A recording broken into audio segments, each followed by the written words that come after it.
ladies and gentlemen, a poem in progress. I have been planning to do this video of this poem for a while, but I hoped to get the rhyming version written before I did it. But I haven't gotten around to that. That takes some sort of, the poem has to push its way out of you or something, or it has to pull you to the paper. You can't just, it's not an act of willpower. I know that after having written some poems.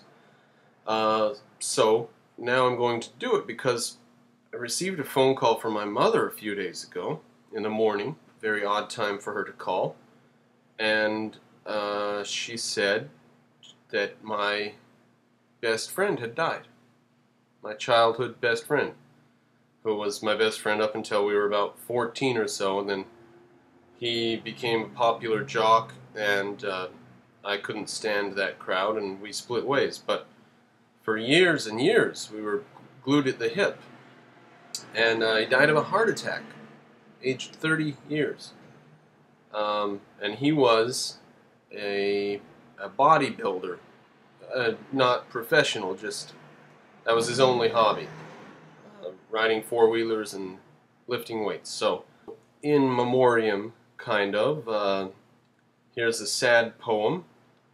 Please don't send your condolences to me, because we basically had a falling out of sorts. He wanted to be part of the in crowd, and in order to do that, he had to unfriend me and several other of our friends. So I've never really forgiven him for that, and I never really was no skin off my nose. If he's not a friend, he's not a friend. You know, you can't lament it. But I've never forgiven him for his shallowness. So don't send your condolences to me.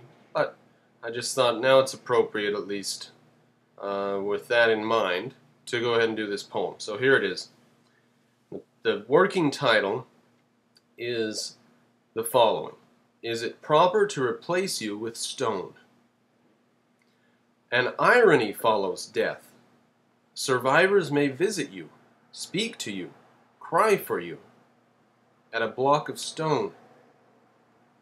To replace a human at death, had not we better immortalize with comfort and softness?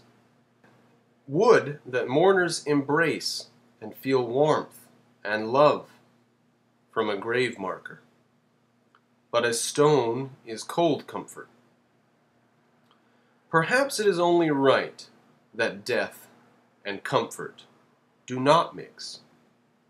If you must be absent, comfort and love should not be felt, but only cold permanence. The end. Replacing someone with a stone. At first blush, it seems like an odd thing to do, but on further reflection, the cold permanence is appropriate in some way. Someday I hope to make that rhyme. I did a second version.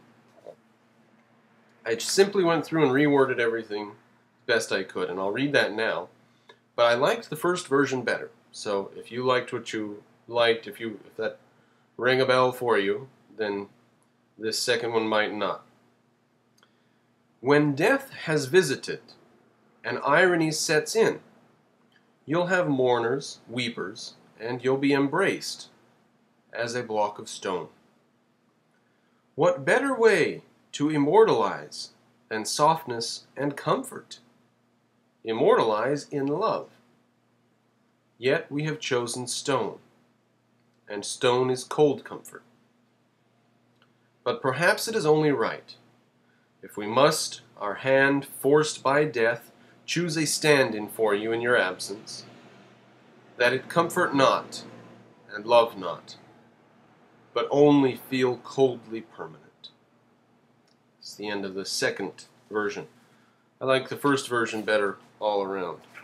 And someday I hope to make them rhyme.